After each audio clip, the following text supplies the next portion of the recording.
Fala galera do Futebol na VBR, tudo bem? Eu sou o Pedrinho e hoje estamos aqui em mais um pós-jogo do Pedrinho, dessa vez de Brasil 3, Haiti 0. Pós-jogo um pouco mais feliz, né, do que nós tivemos na semana passada, daquele empate contra Marrocos, que ficou aquele meio que gosto amargo de uma estreia que nós não talvez esperávamos, que seria um empate, talvez uma vitória. Mas dessa vez o Brasil conseguiu se encaixar, obviamente com uma seleção com um nível de futebol um pouco mais abaixo que a seleção do Marrocos, é verdade.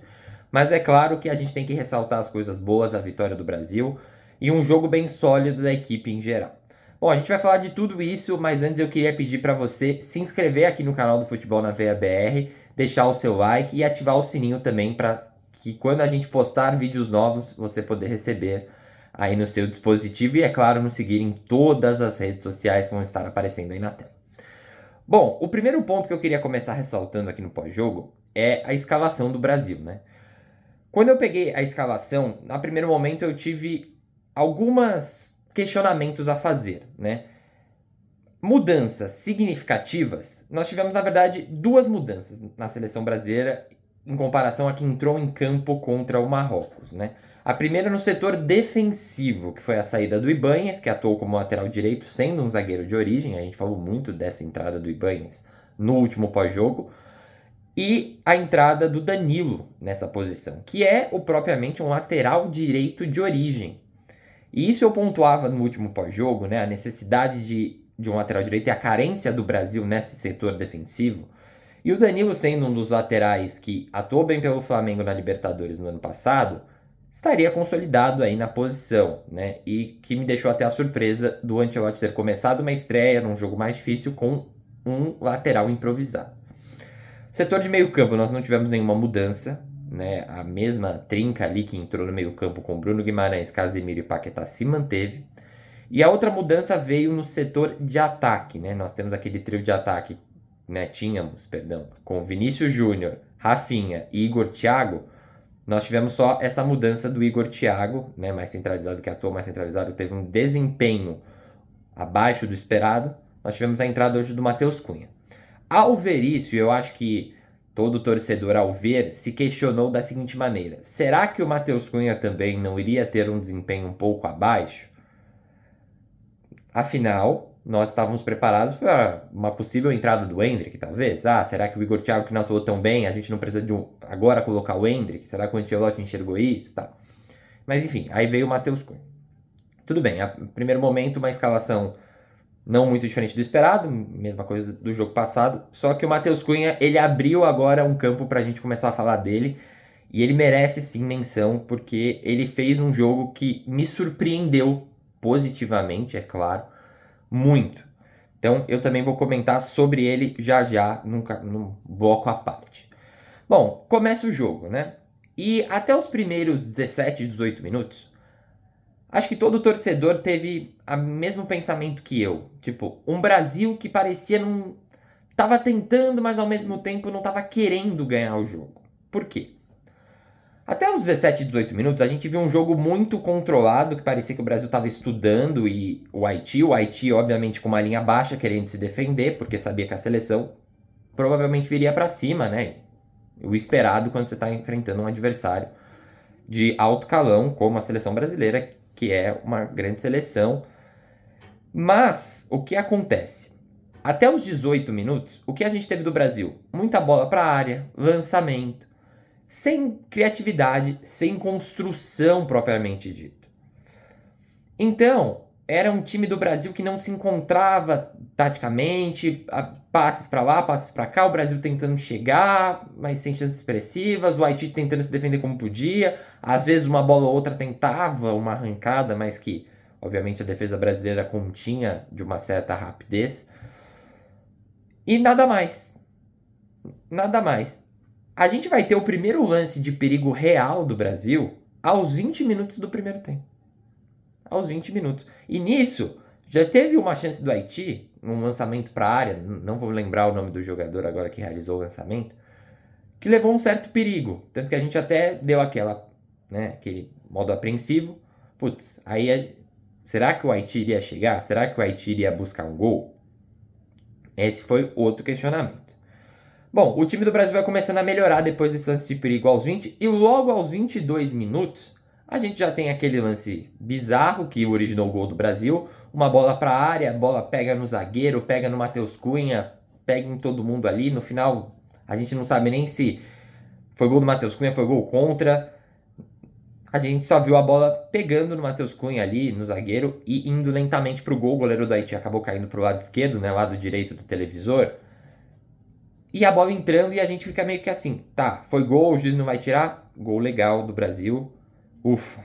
Agora será que o Brasil vai abrir a porteira? Fez 1-0, agora é a chance, né? Brasil abrir a porteira, tal.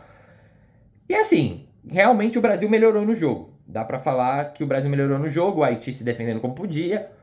E aí logo aos 35 minutos, a gente já tem mais uma bela jogada agora do Vini, em que o Vini acha quem? Matheus Cunha de novo.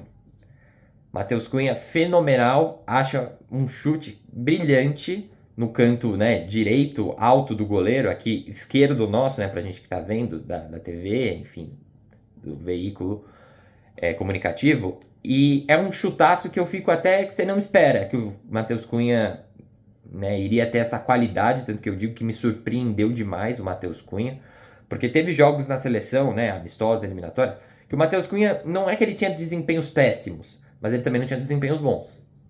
Então a gente, quando vai para esse jogo, vê esse personagem destruindo, fazendo 2 gols. Claro que o primeiro gol ali foi um bate ou rebate dentro da área, mas o segundo com uma certa qualidade, que você vê que ele tem qualidade técnica e tática para isso, a gente começa a criar um semi de esperança e fala assim: bom, Matheus Cunha pode atuar pela seleção tranquilo, a gente não tá mal não, nesse quesito, né? Mas é claro que a gente tem que analisar isso a um longo prazo. Foi um excelente jogo dele, esse contra o Haiti, mas dentro de um recorte maior a gente precisa fazer essas análises com calma.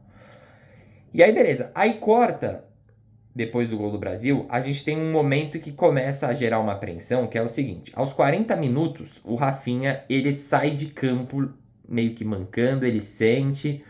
Isso gera uma preocupação, querendo ou não, porque o Rafinha é hoje um dos melhores jogadores da seleção brasileira, embora até o momento nessa Copa, né, os 40 minutos que ele jogou do jogo contra o Haiti e o jogo contra Marrocos, a gente não pode dizer que é o mesmo Rafinha do Barcelona.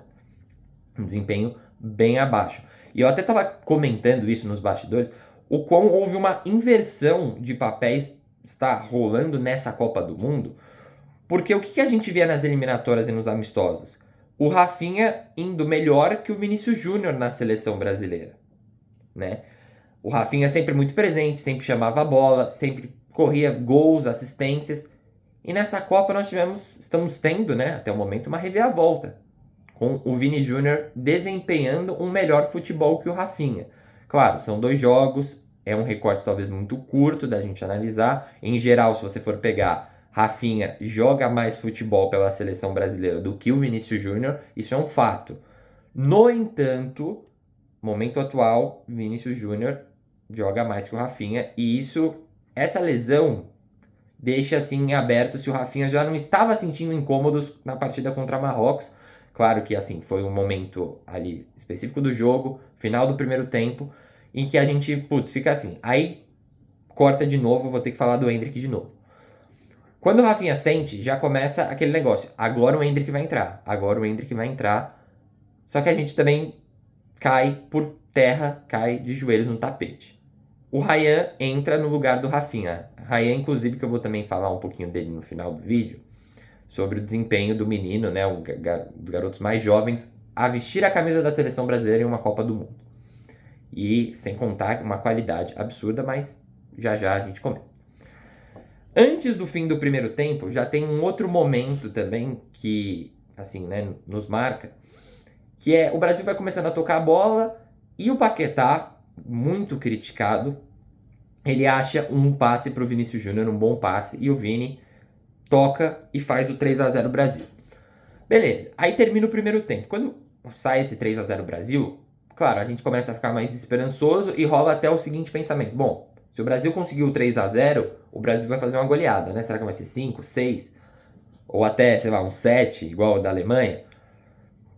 Só que, quando a gente corta para o segundo tempo, a gente volta para um segundo tempo um pouco mais morno. Não no quesito de faltas, afinal nós tivemos muitas faltas nesse jogo e eu vou comentar também. Mas no segundo tempo mais morno do Brasil querendo dar uma segurada, certo? Sem grandes chances expressivas de gols que você fale assim, putz, essa merece anotação, essa merece a gente ficar atento. Não tivemos muito isso durante o segundo tempo. Um jogo mais controlado. Claro que também pelo Brasil, pela função de um 3-0, você não vai ficar desgastando muito o jogador à toa. Afinal, Copa do Mundo é uma bateria de jogos. Então, o Brasil resolve dar uma acalmada. Uma acalmada. O Haiti acha uma bola aqui, outra ali, cria um lance de perigo aos 62 minutos. Mas também sem atacar muito o Brasil. A gente já esperava que seria um jogo em que o Haiti viria muito mais morno, mas é claro que não baixou o braço, não desistiu, tanto que eu, salvo engano, posso até estar errado, vou confirmar essa informação direito, o Brasil finalizou 5 vezes em direção ao gol, né? Os 3 gols e 2 outras finalizações. Salvo engano, o Haiti teve 3 finalizações, 2 a menos que o Brasil. Isso nos mostra uma coisa, certo? Não foi um jogo com finalizações inúmeras. Mas o Haiti, das finalizações que deu, que salvo engano foram 6 ou 7 finalizações, praticamente metade converteu em chances dentro, né, da baliza, que exigiu do Alisson algum momento, ou lances até que faz aquela famosa levantada, né, do sofá, da cadeira. Isso mostra que o Haiti não estava para brincadeira e que, se fosse um adversário talvez um pouco inferior, né, inferior à seleção brasileira, não seria tão simples. Ou seja, Copa do Mundo, nós não conseguimos cravar nenhuma seleção que você fale assim, pronto, essa seleção já era, já era. Tivemos Cabo Verde, República Democrática do Congo dando trabalho na primeira rodada para times grandes como Espanha e Portugal. Então, Copa do Mundo não tem, como diria Galvão Bueno, não existe bobo no futebol. E o jogo começa a ficar morno, tal. O Brasil começa a mexer um pouco no time, até porque vale a pena você poupar alguns caras.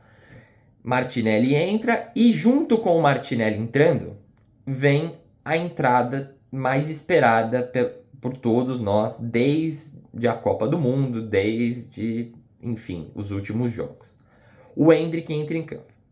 Quando o Endrick entra em campo, junto com o Ryan e o próprio Martinelli, a gente começa a ver que o Brasil começa a ter uma intensidade no ataque. O jogo estava morno, o Brasil começa a animar um pouquinho. Meio que, queremos mais. 3-0 não, queremos um pouco mais. E o Endrick é um cara com muito gás, o Ryan é um cara com muito gás. O próprio Martinelli também entrou muito bem. Então, começa aquele jogo de tipo, não, vamos para cima, vamos nessa. Tanto que tivemos um lance, claro que a gente ficou pensativo, se tava, se não tava, enfim. O Ryan, ele conduz a bola, ele vai conduzindo. E ele é muito bom nessa condução rápida, né? Desde os tempos do Vasco até hoje no Bournemouth, você vê essa característica positiva do Ryan, que é a condução rápida. Ele pega a bola e ele decola do meio campo, invadindo o ataque, né? Do Brasil, é claro, a defesa adversária, e você vê que ele tem essa característica muito rápida. Às vezes ele não necessariamente ele vai finalizar, mas ele vai achar algum bom passe, ele tem uma calma e uma tomada de decisão que é boa, não é ruim. Então, ele vai conduzindo essa bola e ele acha um passe no Endrick. O Endrick faz o gol, né? Todo mundo vê uma loucura, 4-0 Brasil, e o juiz marca impedimento. Só que esse gol mostrou pra mim, eu acho que pra todo mundo que analisou taticamente o jogo e tecnicamente, que a entrada desses dois ao time do Brasil dá intensidade. Afinal, o jogo estava morno, a entrada do Endrick deu um levante que o Brasil precisava para manter de cabeça erguida, para não se contentar com 3-0 e abaixar o braço, e seguir lutando e mostrar que pode mais, ainda mais num jogo como ontem contra um adversário um pouco abaixo. Bom, do jogo em si, fatos gerais, é isso. Agora eu vou trazer alguns destaques aqui que eu acho importante a gente pontuar. Primeiro, uma coisa que eu reparei: a quantidade exacerbadas de impedimentos. Só do Brasil foram 8 impedimentos. O Haiti foram 4, metade, né, dos impedimentos. 8 impedimentos, sendo um deles o próprio gol do Endrick que a gente citou. Mas teve impedimento do Vini Júnior, teve impedimento do Rafinha, impedimento do Bruno Guimarães, impedimento de muitos jogadores, né? Inclusive, acho que do Rafinha, se não me engano, foram 2, do Vini foram 2, enfim. Muitos impedimentos do Brasil. A posição do Brasil no jogo de muitos impedimentos. Ou seja, mostra mais uma vez o quê? Olha onde estava a linha do Haiti. O Haiti ia deixar uma linha para o Brasil ficar impedido. Obviamente, o Brasil ter menos êxito nos gols. Claro, deu certo, 3-0, deu certo. Mas essa é uma coisa que o Brasil precisa se atentar aos próximos jogos, sobretudo contra equipes em que o Brasil é superior por ter um elenco mais forte, de a defesa justamente fazer essa linha para o Brasil acabar ficando impedimento. Bom, outra coisa que eu queria destacar é a posse de bola, tá? Porque embora 3-0 Brasil, foi um amasso, a posse de bola em si foi uma coisa muito pareia, 57-43. Brasil com 57, Haiti com 43, mas chegou em momentos que o Haiti chegou a equilibrar com o Brasil. Chegou o próprio Haiti estar com 47, 48 e equilibrar as ações do jogo no quesito passe. O Haiti era uma equipe que justamente conseguia ficar com essa bola, claro, tinha dificuldades na criação de jogadas ofensivas, mas uma coisa é uma coisa. Agora, ficar com a bola, o Haiti conseguia ficar com a bola, de uma certa forma. E outra coisa importante são as substituições, né? Que eu já dei destaque aqui a alguma delas e como, né, esse dinamismo do jogo. Eu queria falar também do Martinelli, de um lance do Martinelli, que ele recebe uma bola, se não me engano, até do próprio Ryan, uma bola que ele tá ali na ponta esquerda, ele recebe, ele corta pro meio e dá uma batida, o goleiro do Haiti faz uma defesa fenomenal, mas excelente chute do Martinelli, queria destacar isso também. Outra coisa, quantidades demasiadas de cartões amarelos. O que eu anotei aqui foram 3 cartões amarelos pro Haiti e 1 pro Brasil, mas a quantidade de faltas permitia mais. Inclusive uma do Ryan, num dos últimos momentos do jogo, em que o lateral do Haiti, né, lateral ou ponta, se não me engano, ele vem buscar uma bola aqui, depois de uma cobrança lateral um pouco mais à frente, uma cobrança de um tiro ou lateral ou escanteio, não vou me lembrar agora exatamente. E aí ele vai cortar para o meio aqui. No que ele vai cortar para o meio, o Ryan acaba acertando a perna dele atrás, né? Ele acaba dando um pisão similar ao que o Messi realizou no jogo contra a Argélia. Só que o juiz acaba meio que não vendo, dando aquela ignorada, já tá no lance final, e ele acaba não punindo o Ryan com nenhum cartão, nem advertência verbal. Ele deixou meio que por isso mesmo, deixou as coisas como foram, e enfim, seguiu. Pontos positivos, muitos, né? A gente tem que destacar os pontos positivos também. Endrick entrando muito bem, correspondendo às nossas expectativas. Vinícius Júnior mantendo mais uma atuação boa. Matheus Cunha, grata surpresa. O Ryan, eu queria falar do Ryan porque eu vi muita gente nas redes sociais criticando o Ryan. Se fosse o Igor Thiago, a gente falaria a mesma coisa. Eu não acho que o Ryan tenha tido uma boa atuação, principalmente porque ele pode entregar. Eu acho que foi uma atuação regular. Ele buscou a bola de uma certa forma e tentou dar esse dinamismo ao jogo do Brasil, tanto que ele acha um passe pro Endrick que acaba fazendo gol e acaba sendo anulado. Mas eu tiro alguns pontos positivos, né? Essa presença dele é algo extremamente positivo. Pontos negativos, que ele não entregou o que a gente talvez esperava dele, tende a entregar muito mais, mas pode evoluir com toda a certeza do mundo. Eu acho que ele pode estar no próximo jogo contra a Escócia, por exemplo, e é claro, Matheus Cunha, Endrick são caras essenciais para a seleção brasileira hoje. Em comparação a um ataque que o Brasil vai se firmando, a parte defensiva do Brasil é algo que ainda me preocupa um pouco. Você vê uma certa instabilidade do Brasil, tanto desde o goleiro, laterais e zagueiros. É algo que não traz confiança para a gente ainda. Tanto a saída de bola do Alisson ali da seleção nos gera uma certa preocupação. Então eu acho que os olhos do Ancelotti deveriam se voltar para isso. Afinal, na quarta-feira já tem Brasil e Escócia, 7 horas da noite.